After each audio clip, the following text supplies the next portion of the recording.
Well, join me right now with House Democratic Minority Leader Hakeem Jeffries of New York.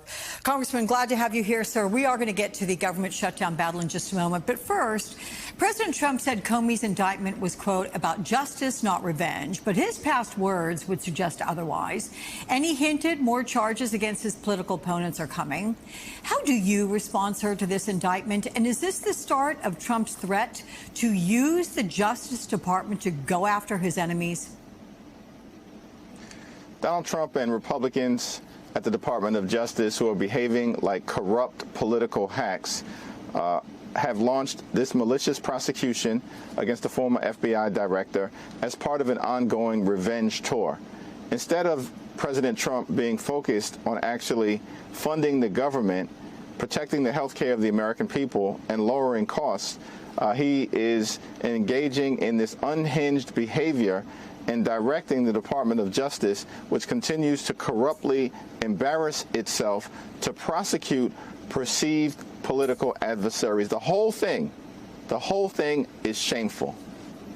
Can I ask you, on the heels of what my colleague Yamisha was reporting there at the White House, you had in 2024, December, you had the DOJ and the Inspector General report say no undercover FBI employees were at protests or at the Capitol on January 6th.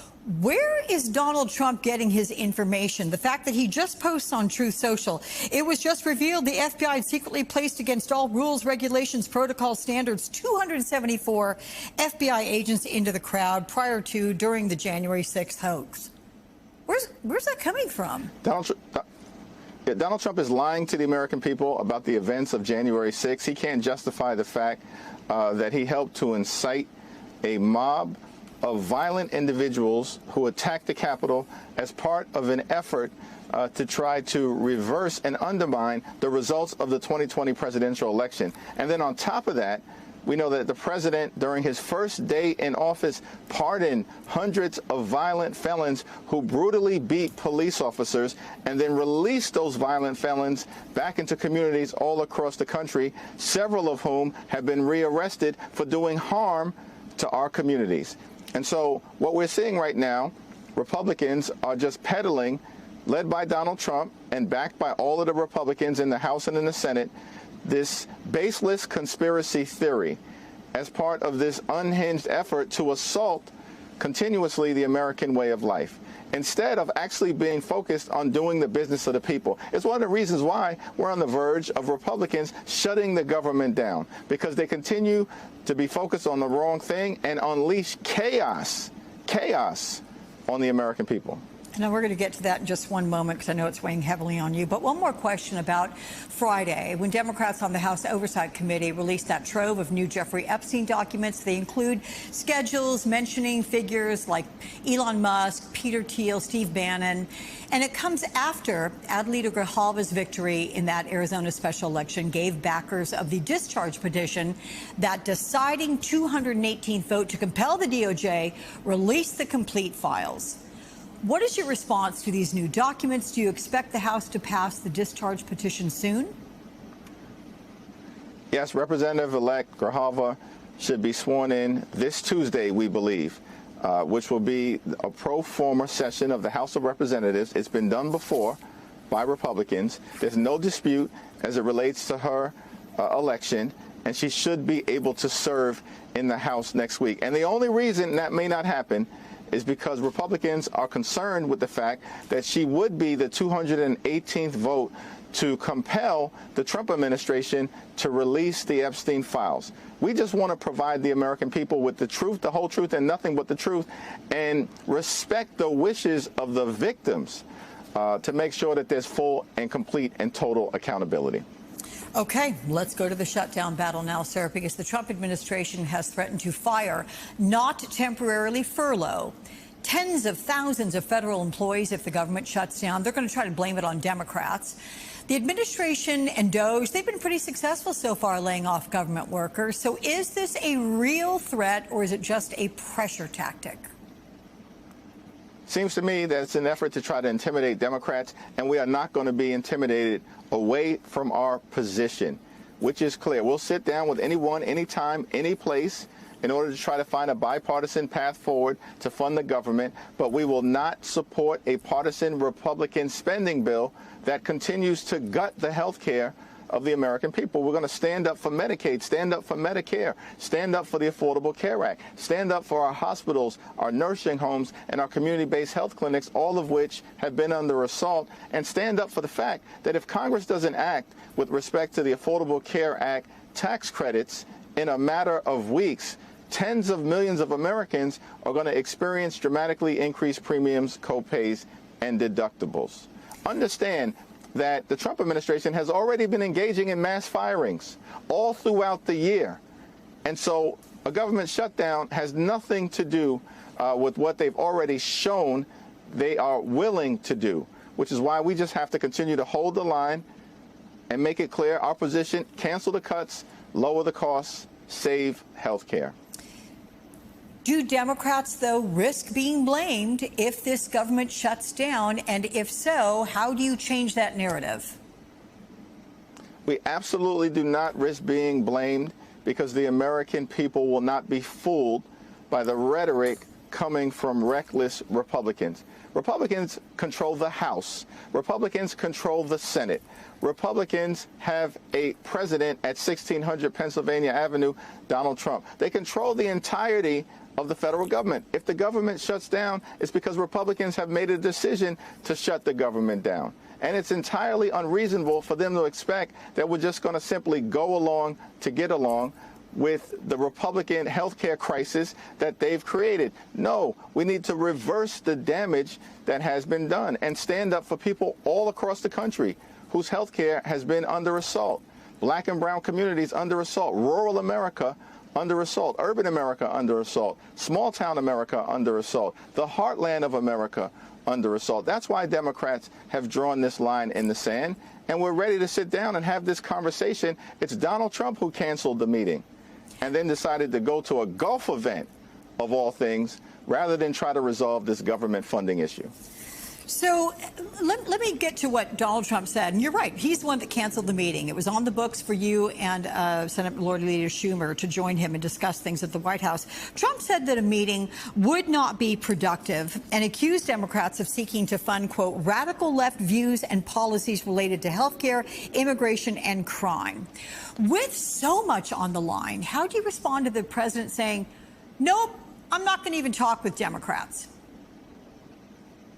Well, Donald Trump and Republicans are lying to the American people. They know that their position is not defensible.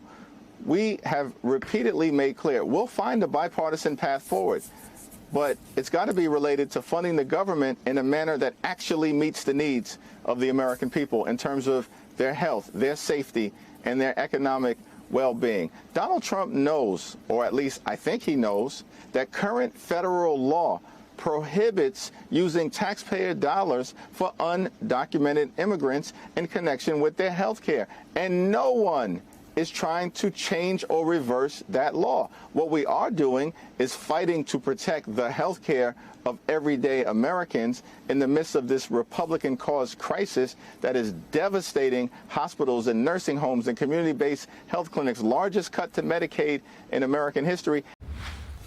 The clock is ticking on a possible government shutdown. The U.S. government runs out of money at midnight on Tuesday if lawmakers cannot reach a deal to keep the government open. With just a few days to find a compromise, President Trump and congressional Democrats are locked in a stalemate over the GOP's current government funding plan. Federal workers, meanwhile, are bracing for the potential government shutdown and the possibility of mass layoffs. Joining now to talk more about this looming shutdown is Max Cohen. He's a congressional reporter for Punchbowl News.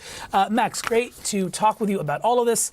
Let's start here. According to some sources, Speaker Johnson says he may keep the House in recess next week, even if government funding lapses on Tuesday. That's not, as we understand, historically what usually happens in these situations.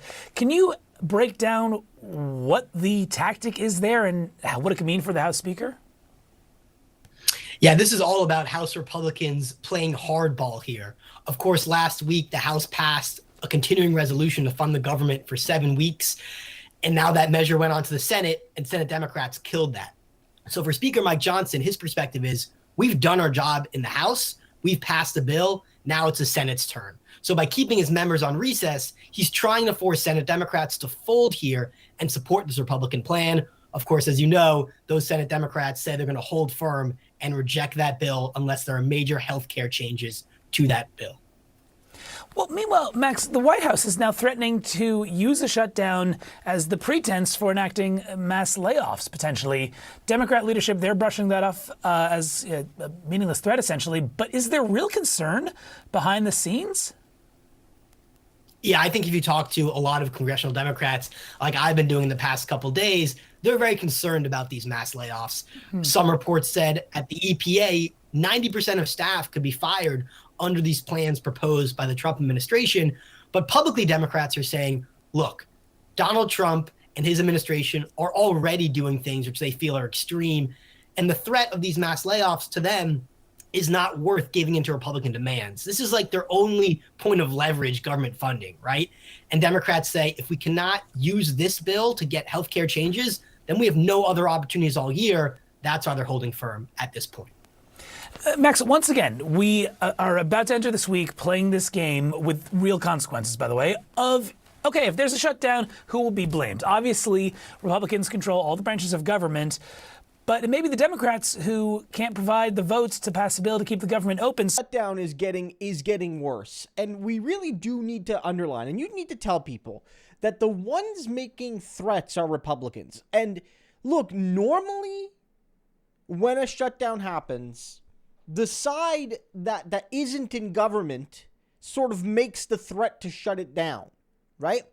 Because, you know, they're the ones that want to disrupt. That's go all the way back to the Obama days, right? Like, especially. We remember, you know, the Tea Party and how the Republicans wanted to shut it all down to stop Obama. You look, like, write in the comments if you guys remember this, your crazy moments.